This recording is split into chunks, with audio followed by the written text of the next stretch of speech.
नमस्कार, जम्मू कश्मीर की खास खबरें देख रहे हैं आप सब और मैं हूं आपके साथ पल्लवी जम्वाल। तो चलिए शुरुआत करते हैं जम्मू कश्मीर की खास खबरों की। रक्षा मंत्री राजनाथ सिंह ने कहा है कि अब भारत विश्व का एक ताकतवर देश है और देश का बुरा चाहने वाले विदेशी ताकतों को कड़ा सबक सिखाया जाएगा।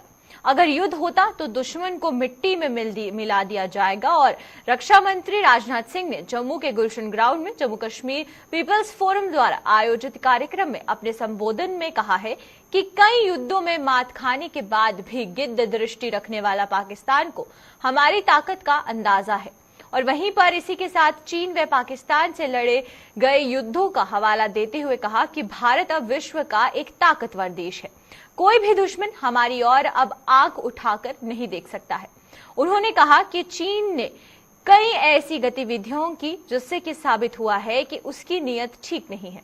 भारतीय सेना पहले भी कई ऑपरेशन कर चुकी है और भविष्य में कोई जरूरत पड़ी तो सैन्य अभियान चलाया जाएगा। रक्षा मंत्री और साथ ही साथ आरएसएस के राष्ट्रीय महासचिव दत्तेत्र होसबोले ने इस मौके पर शहीद परिवार को सम्मानित भी किया। नागरिक भारत अभी हमारा कमजोर भारत नहीं रहा है। भारत अब दुनिया का ताकतवर देश बनता जा रहा है।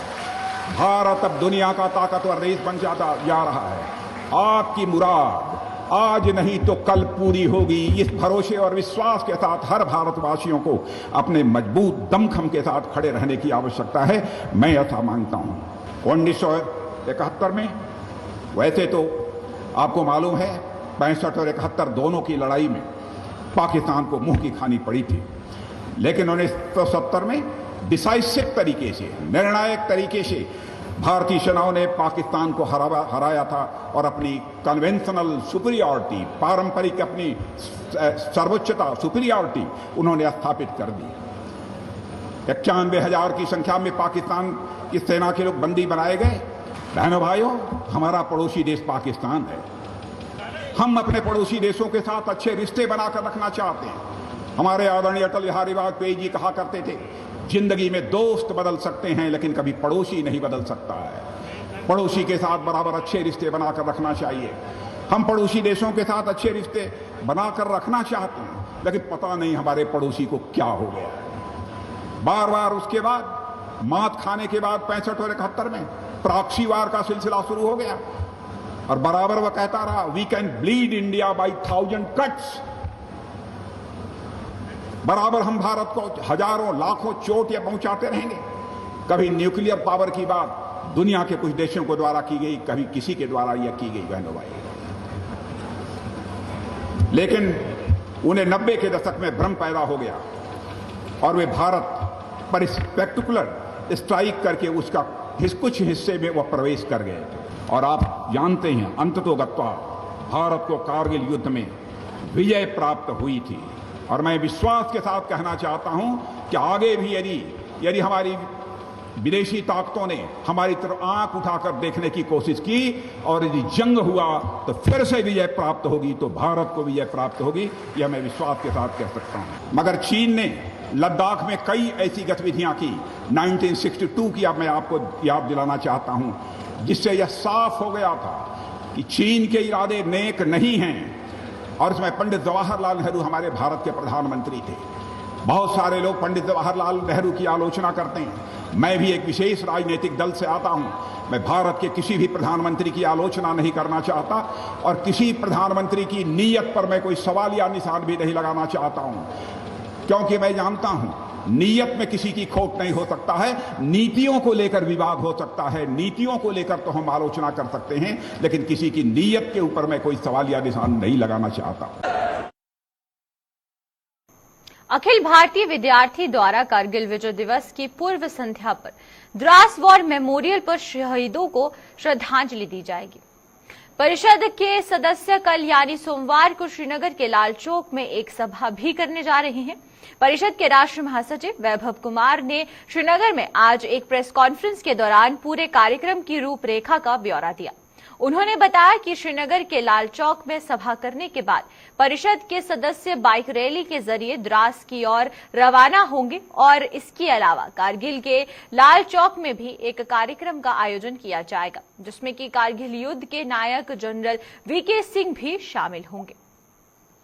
इस बार हम कारगिल विजय दिवस को द्रास में मनाएंगे, वॉर मेमोरियल पर, और उसी कारगिल विजय दिवस को लेकर कल हम लाल चौक कश्मीर में एक सुबह सभा होगी सुबह 10 बजे से, जिसमें हमारे राष्ट्रीय अध्यक्ष जी रहेंगे, और उसके बाद हमारी यात्रा प्रारंभ होगी।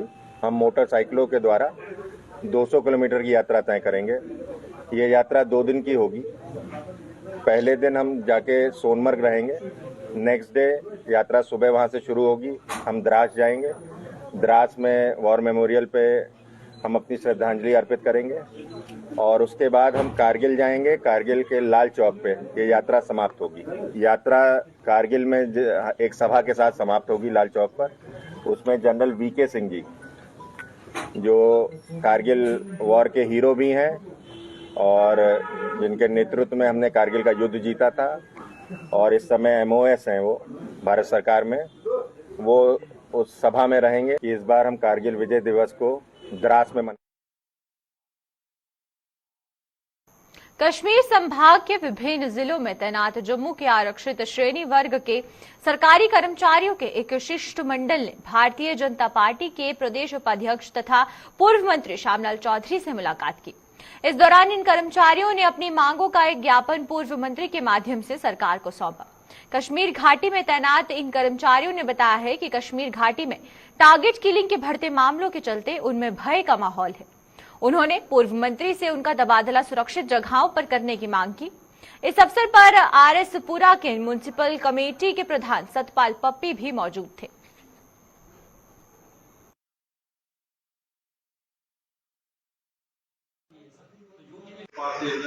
गर्म कैटेगरी के जितने बच्चे हमारे कश्मीर प्रोविंस में लगे हुए हैं, वो जैसे उन्होंने बताया, हम धरने पर बैठे और उनकी एक डिमांड है कि हमें आने वाले समय में हमारी कोई पॉलिसी बननी चाहिए कि कब हम अपने होम डिस्ट्रिक्ट में आ सकें।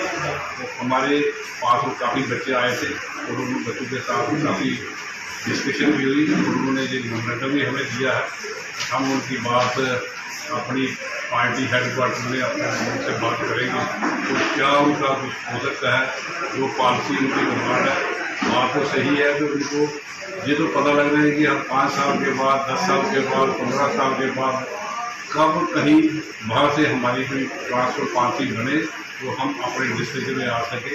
और आज उनकी प्रॉब्लम को जेन्युइन, जिस तरह रजनी जो टीचर थी वहाँ लगी, उसकी किलिंग हुई और आज टारगेट किलिंग हो रही है, उससे वो बच्चे जितने भी डरे हुए हैं।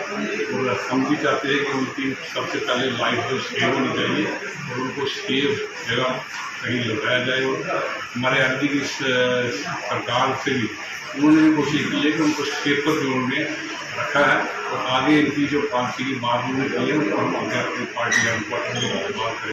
जो रिजर्व कैटेगरी एम्प्लॉइज एसोसिएशन उसकी तरफ से हम पिछले 50 दिनों में धरने में बैठे हैं। हमारी एक ही मांग है सरकार से कि जितने भी एम्प्लॉइज जो इंटर डिस्ट्रिक्ट रिक्रूटमेंट पॉलिसी के अंदर लगाए जाते हैं उनके लिए एक सूटेबल ट्रांसफर पॉलिसी बनाई जाए। हम पिछले 15 साल से कश्मीर वैली में काम कर रहे थे, लेकिन जैसे कश्मीर के हालात बने हैं इस वक्त कोई भी मुलाजिम यहाँ का कश्मीर जाकर अपनी सर्विस को कंटिन्यू कर नहीं सकता। इसलिए हम सरकार से अपील करते हैं कि हमारे लिए एक सूटेबल ट्रांसफर पॉलिसी बनाई जाए, जिसमें कि 5 साल का वक्त हो और 5 साल के बाद वो मुलाजिम जो इंटर डिस्ट्रिक्ट लिस्ट में लगाया जाता है उसको अपने होम डिस्ट्रिक्ट में ट्रांसफ़र किया जाए। जब तक सरकार इसके लिए एक ठोस फैसला नहीं करती है, एक सूटेबल ट्रांसफर पॉलिसी का ऐलान नहीं करती है, हम ये प्रदर्शन जारी रखेंगे। ये हमारा लोकतांत्रिक अधिकार है जो सरकार ने कमिटमेंट की है। LG प्रशासन ने जो आश्वासन दिया है, हम अपील करते हैं आपके माध्यम से कि LG प्रशासन अपना आश्वासन पूरा करे। और हमें उम्मीद है, विश्वास इस बात की कि सरकार इसके ऊपर सोच रही है, काम कर रही है, और हम ये उम्मीद रखते हैं कि जल्द से जल्द एक सूटेबल कॉम्प्रिहेंसिव ट्रांसफर पॉलिसी जो है इन मुलाजिमों के लिए बनाई जाएगी। हमें उम्मीद है, हम आपके माध्यम से सरकार तक यही बात पहुँचाना चाहते हैं कि जो कमिटमेंट आपने की है उसको पूरा करें। Thank you.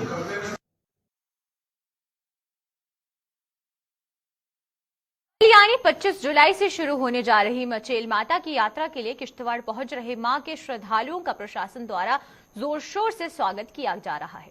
किश्तवाड़ के प्रवेश द्वार शालीमार में आज डोगरा सेवा समिति द्वारा लंगर की शुरुआत कर दी गई और जिसका उद्घाटन डीसी अशोक शर्मा ने किया है।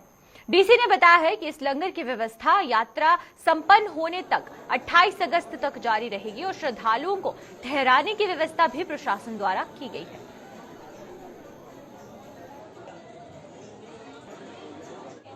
सबसे पहली व्यवस्था ये है कि यहाँ पर हमारे पास जितने भी लोग आते हैं उन सबको सुबह यहाँ पे नाश्ते की व्यवस्था है, दिन को खाने की व्यवस्था है और रात्रि को भोजन की व्यवस्था है। 3 टाइम की व्यवस्था यहाँ कंटिन्यू है। ये कब से शुरू हुआ? ये आज 24 तारीख से शुरू हो रहा है, 24/7/2022 से शुरू हो रहा है और 28/8/2022 तक होगा। 200 से 250 व्यक्तियों की व्यवस्था रखी हुई है। 200 से 250 आदमी की व्यवस्था हम इस पंडाल में लगा देते हैं। और रात को रह सकते हैं? हाँ, उनके लिए कंबल प्रोवाइड किया गया है, उनके लिए नीचे के लिए जो भी मैट्रेस है वो प्रोवाइड किया जाएगा। हम श्रद्धालुओं को 2 हाथ जोड़ के हमारी प्रबल विनती है कि हर श्रद्धालु आए और माता के प्रति जो उसकी श्रद्धा है, जो भावपूर्वक श्रद्धा है, वो आकर मचेल माता जाए और अपना माथा टेके वहाँ। पुंछ में शिया फेडरेशन की एक बैठक हुई जिसमें कि शिया फेडरेशन के जम्मू संभाग के सदस्यों ने भाग लिया है। बैठक की अगुवाई शिया फेडरेशन के प्रधान आशिक खान ने की। बैठक में फेडरेशन को मजबूत बनाने और प्रदेश में आने वाले विधानसभा चुनावों सहित भविष्य के कार्यक्रम पर चर्चा की गई। का शिया फेडरेशन का सदर भी हूं। हमने पिछले 2 सालों से शिया फेडरेशन की कोई मीटिंग नहीं कर पाए। उसकी वजह यह है कि यहाँ कोविड रहा। कोविड की वजह से हम आपस में मिल नहीं पाए। उसके बाद दफ़ा 370 का मसला बन गया।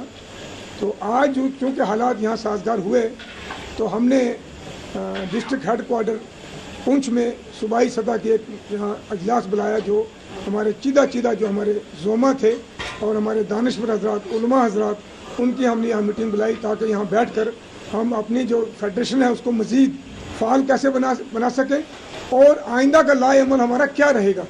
तो क्योंकि अब आने वाले दिनों में इलेक्शन भी हो रहे हैं, उसके बारे में हमारा क्या लाए अमल रहेगा, उसका भी हम कोई आपस में बैठ के फैसला करेंगे कि हमें क्या करना है क्या नहीं करना है। तो ये हम सब मिलकर बात करेंगे।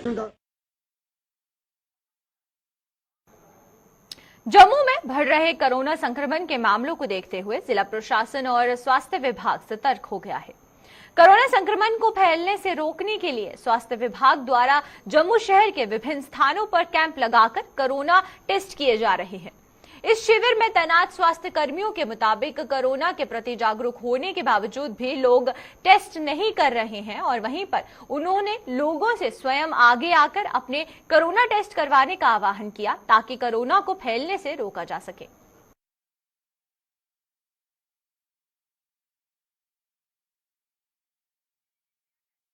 कोरोना दिन ब दिन बढ़ता ही जा रहा है।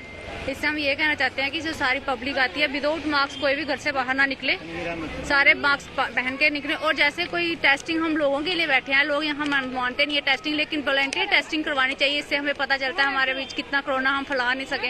ऐसे लोगों को बड़ी मुश्किल से हमें मोटिवेट करना पड़ता है कि आप टेस्ट करवाओ, इससे पता चले, लेकिन लोग मानते नहीं है। हमारी यही रिक्वेस्ट है सब लोगों से, पब्लिक से, आम पब्लिक से, कि घर से बाहर मास्क से बिना ना निकले, सैनिटाइजर के बिना ना निकले और जहाँ टेस्ट कराने का मौका मिले टेस्ट करवाएं ताकि हमें पता चले हमारे लोगों को पॉजिटिव है और हम प्रिकॉशन ले सकें, बाकी पब्लिक को हम सेव कर सकें।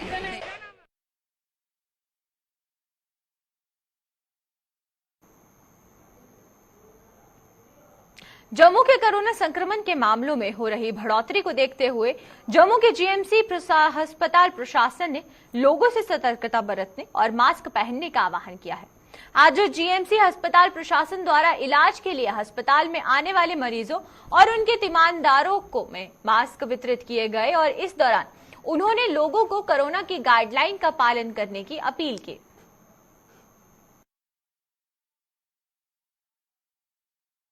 बड़ा अच्छा कदम है क्योंकि जैसे जे बढ़ रहा है डे बाई डे जो केस है जो बढ़ ही रहे हैं सारे पूरे हिंदुस्तान में, तो लोगों को चाहिए अवेयर रहे कि जो पहले जो फेज़ 2 में हो सका जिसमें कि बहुत ज़्यादा ही लोगों की डेथ हो गई है, तो उससे बचने के लिए जो मास्क जरूरी है। ये डीसी ने एक शायद कल या परसों ही निकाला है, तो ये बड़ा अच्छा है, जो लोगों को अवेयर करने के लिए बहुत अच्छा है। अभी हमें एडवोकेट साहब से आदेश मिला है कि जो भी बंदा कोई आ रहा है बिना मास्क, इनको मास्क बांटो। दूसरा अभी कोरोना पीक पे आ रहा है, काफ़ी केस बढ़ रहे हैं, हमारे हॉस्पिटल में भी काफ़ी केस बढ़ गए हैं, तो उसी का भी ऊपर से डीसी साहब का भी ऑर्डर आया है कि कोई भी बंदा विदाउट मास्क नहीं घूमेगा हॉस्पिटल में, कोई भी ये नहीं अंदर आएगा तो मास्क के बिना नहीं आएगा। और 2 गज की डिस्टेंस तो पहले भी, अब वो तो जो पहले था जो वैसे ही अभी हम अगर करेंगे तो ये कोरोना जो कोई भी है जो हमें कुछ नहीं मिल सकता। जम्मू शहर को खूबसूरत बनने के लिए शहर में जम्मू स्मार्ट सिटी प्रोजेक्ट के तहत कई परियोजनाएं जारी हैं। इनमें शहर की सड़कों के फुटपाथ भी शामिल है। सरकार का इन फुटपाथों को बनाने का मकसद पैदल चलने वाले लोगों को राहत देना, लेकिन प्रशासन की अनदेखी के कारण कुछ जगहों पर ये फुटपाथ रेहड़ी जोन में तब्दील हो चुके हैं। और पेश है इसी पर हमारी ये रिपोर्ट।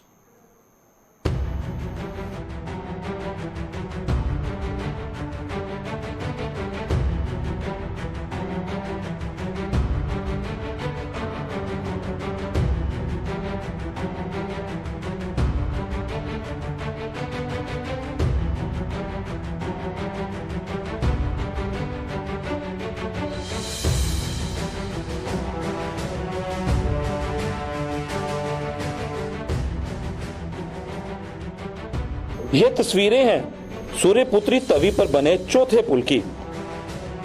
इस पुल पर पैदल चलने वाले लोगों के लिए बने फुटपाथ पर रेहड़ी फड़ी वालों ने कब्जा जमा रखा है। पुल पर ही नहीं, पुल के साथ दोनों किनारों पर बने फुटपाथों पर भी इन रेहड़ी फड़ी वालों का कब्जा है। इस पुल के साथ साथ शहर की अन्य सड़कों पर बने फुटपाथों का भी यही हाल है। आप देख रहे हैं कि 4th ब्रिज से लेकर जहां तक जो फुटपाथ बने हैं उनके ऊपर ये फुटपाथ बनाए गए थे लोगों के चलने के लिए, पैदल चलने के लिए, ताकि लोगों को सुविधा मिले और गाड़ियां जो जाएं उनके साथ लोगों का टकराव ना हो, कहीं एक्सीडेंट ना हो। लेकिन जो देखने को लग रहा है कि फुटपाथ तो अब रेडी जोन बन गए हैं। बेसिकली क्या था कि रेडी जोन अलग से बनाने चाहिए थे, रेडी जोन के लिए अलग से जो लैंड थी आइडेंटिफाई करनी चाहिए और वहाँ रेडी जोन लगने चाहिए। ये जो फुटपाथ है ये लोगों के चलने के लिए, लोगों की सुविधा के लिए होने चाहिए थे, लेकिन इसका उल्ट हो रहा है कि फुटपाथ के ऊपर लोगों ने रेडियाँ लगाई हैं, लोगों ने फड़ियाँ लगाई हैं और लोगों ने इसको कवर करके रखा हुआ। जितने भी हमारे जम्मू में फुटपाथ हैं ज़्यादातर उन पर क्लोजमेंट हुई है। मौजूदा गवर्नमेंट ने और मौजूदा प्रशासन ने बहुत मेहनत करके इन फुटपाथों को तैयार किया है, बहुत सारा पैसा इन पर खर्च किया गया है, मगर बड़े अफसोस से कहना पड़ता है कि हर दूसरे फुटपाथ में कहीं ना कहीं क्लोजमेंट हुई है, जिससे आम जनता को चलने फिरने में बहुत परेशानी हो रही है। फुटपाथों पर रेहड़ी फड़ी वालों के कब्जे के कारण आम जनता को सड़क पर पैदल चलने को मजबूर होना पड़ रहा है। सड़कों पर पैदल चलने के कारण कई बार ये लोग हादसों का भी शिकार हो जाते हैं। हर फुटपाथ पे कहीं ना कहीं क्रोचमेंट हुई है, जिसकी वजह से आए दिन एक्सीडेंट होते हैं और लोगों की बहुमूल्य जो जान है वो चली जाती है। यही नहीं, लोगों का ये भी सवाल है कि फुटपाथों पर रेहड़ी फड़ी लगाने वाले ये लोग कौन हैं, कहाँ के रहने वाले हैं। इसके बारे में भी ना उन्हें पता है और ना ही प्रशासन को।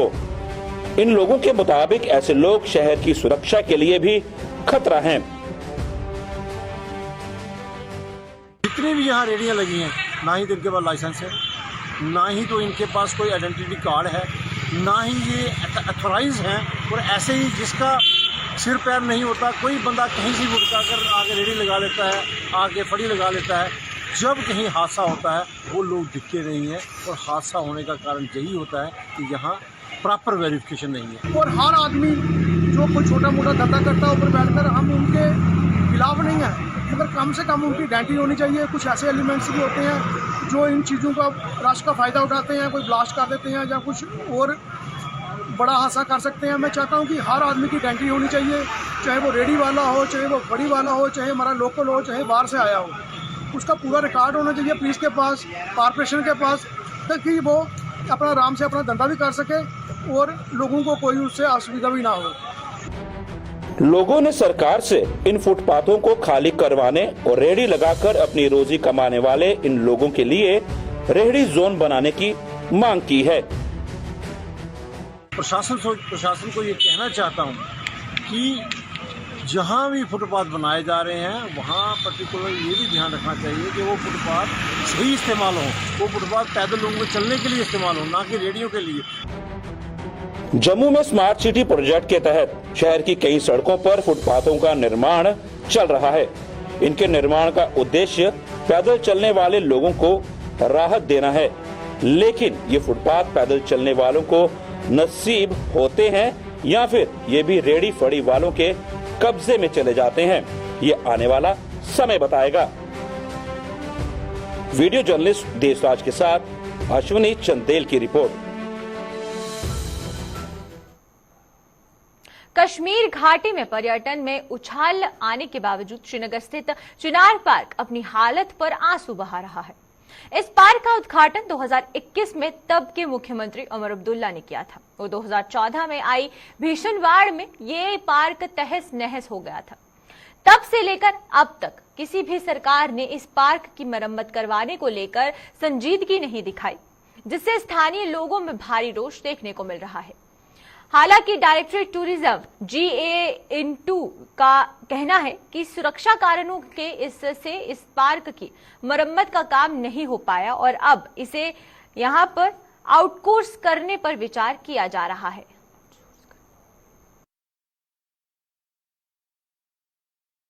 चिनार इसको बोलते हैं, Chinar Bagh Sonth Kul, and this was a so beautiful place और इसके बराबर कोई पैराडाइज अर्थ पे नहीं था। ये बिल्कुल बहुत कुछ था, तो क्योंकि हमारा बिजनेस हाउस बोट का बिजनेस इसके साथ है और हमारे टूरिस्ट आते थे, बहुत कुछ थे, स्पेशली फॉरेनर्स यहाँ आते थे। आजकल कश्मीरी भी यहाँ गवारा नहीं करता है आने के लिए। अब खुद इसकी हालत देखिए, राइट एंड लेफ्ट क्या है, चाहे लड़ा डिपार्टमेंट है, टूरिज्म डिपार्टमेंट है, इन्होंने इसको जैसे कि लावारिस मुर्दे को छोड़ दिया है।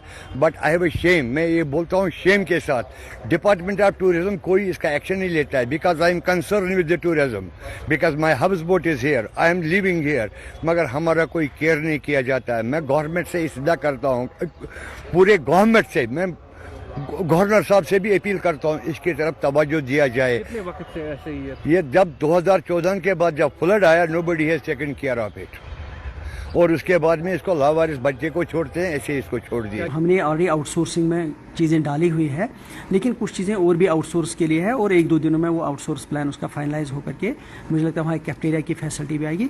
लेकिन वहाँ पे 2-3 चैलेंजेस हैं। एक तो चैलेंजेस उसके मल्टीपल एंट्रीज़ हैं जहाँ लोगों का आना जाना बिल्कुल रुकता नहीं है, और उसके अलावा वहाँ पे जब भी कोई चीज़ें डिपार्टमेंट की तरफ से इंस्टॉल होती है, इमिडिएटली वॉच एंड वार्ड की कमी की वजह से या नफरी कम होने की वजह से शायद वहाँ पूरी तरह से वो चीज़ें टिकती नहीं है। इसी वजह से हमने फैसला किया है कि उसको हम आउटसोर्स पूरी तरह से करेंगे, और उसके बाद आउटसोर्स में कंडीशन ज़रूरी होगी कि एक तो उसको सिक्योरिटी बाज़ाब्ता प्राइवेट सिक्योरिटी रखनी पड़ेगी, और वॉच एंड वार्ड के हवाले से उसकी जिम्मेदारी हुई है। नॉट ओनली दैट, बल्कि इंश्योरेंस वगैरह भी जो है वो उसी को एसेट्स का करना है, और मुझे उम्मीद है कि जिस मकसद के लिए वहाँ इतना इंफ्रास्ट्रक्चर क्रिएट किया गया है वो ज़रूर पूरा होगा।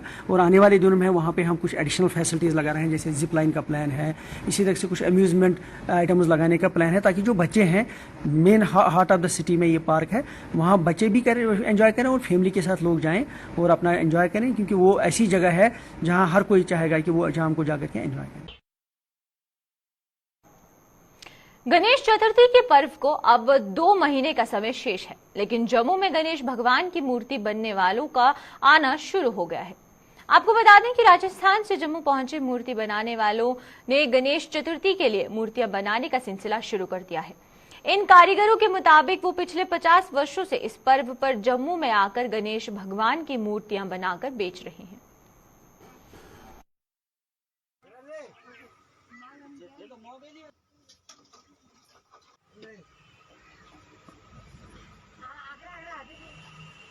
लॉकडाउन में काम नहीं कर पाए आप लोग, है ना? काम करते करते हमको 50 साल हो गई है इधर जम्मू कश्मीर में। श्रीनगर भी जाते हैं हम। सिर्फ गणेश चतुर्थी पे स्पेशली आते हैं आप लोग? हाँ। कितनी उम्मीदें इस बार? हम जानते हैं 2-3 महीने तो रहते हैं अभी, फिर घर में जाते हैं हम, फिर होली करके हम वापिस इधर आते हैं। इस बार कितनी उम्मीदें हैं? कोरोना हट गया है और गणेश चतुर्थी अच्छे तरीके से मनाई जाएगी, कितनी उम्मीदें कारोबार को लेकर आपको? अभी तो कोई भगवान कैसे बिकेगी कि ना बिकेगी ऐसा कोई भरोसा नहीं है।